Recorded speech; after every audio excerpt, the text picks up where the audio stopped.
Birinchi raqamli valyuta kurslari kanaliga xush kelibsiz. Bugun 14-aprel 2026-yil sanasida o'zbek so'mining valyuta kurslari bilan tanishib chiqamiz. AQSh dollari 32 so'm 49 tiyinga tushdi. 1 AQSh dollari 2126 so'm 10 tiyin bo'ldi. Endi 100 AQSh dollari 1.212.610 so'm bo'ldi. Oxirgi oyda AQSh dollari 0.4% ga oshdi. Yevro 67 so'm 15 tiyinga tushdi. 1 yevro 14.171 so'm 77 tiyin bo'ldi. Endi 100 yevro 1.417.177 so'm bo'ldi. Oxirgi oyda yevro 2.4% ga oshdi.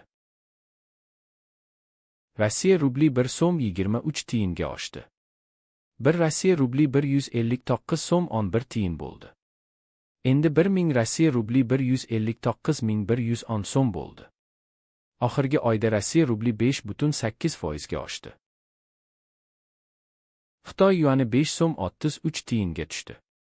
1 Xitoy yuani 1775 so'm 13 tiyin bo'ldi.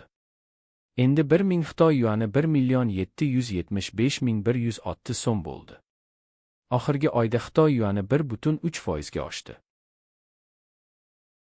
Koreya voni 4 tiyinga tushdi. 1 Koreya voni 8 so'm 16 tiyin bo'ldi.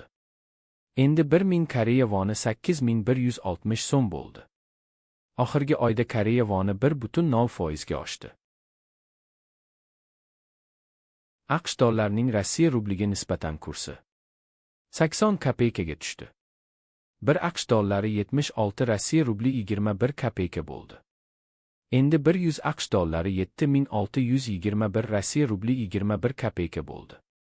Oxirgi oyda AQSh dollarining Rossiya rubliga nisbatan kursi 5.1% ga tushdi. Ertaga yangi kurslar bilan uchrashguncha like bosib obuna bo'lishni unutmang. Qo'ng'iroqchani bossangiz video chiqishi bilan sizga xabar beraman. Kuningiz xayrli bo'lsin.